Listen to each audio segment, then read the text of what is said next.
আচ্ছা ভাইরা, তো দেখো এখানে আমরা কি সেট নিয়ে আলোচনা করবো, আমরা হচ্ছে তোমার নিঃসেট সেট নিয়ে আলোচনা করব। তো কি দেওয়া আছে সংজ্ঞায়, যে দুইটি সেটে যদি কোনো সাধারণ উপাদান না থাকে তবে ওই সেট দ্বয়কে পরস্পরের নিঃসেট সেট বলে।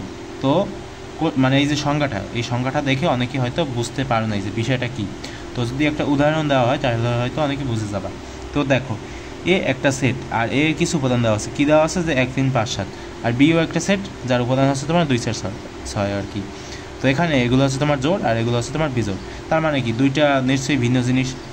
আচ্ছা, তো এখন এই ইন্টারসেকশন বি যদি করা হয়, আচ্ছা ইন্টারসেকশন করে কী হয়েছে সেগুলো তোমরা জানো, যে যেগুলো কমন সেগুলো হচ্ছে নিচে বসে যাবে এখানে। কিন্তু এখন যদি এ ইন্টারসেকশন বি করা হয় তাহলে কিন্তু এখানে কিছুই আসবে না। তার মানে কি, আমরা বলতে পারি এই সেটটা হচ্ছে তোমার নিঃসেট সেট, ঠিক আছে। তো এরকমভাবে আমরা সংজ্ঞা দিয়ে যদি না বুঝতে পারি তাহলে এরকমভাবে উদাহরণের মাধ্যমে আমরা কিন্তু এগুলো বুঝে যাবো খুব সহজে। বুঝতে কি পেরেছো?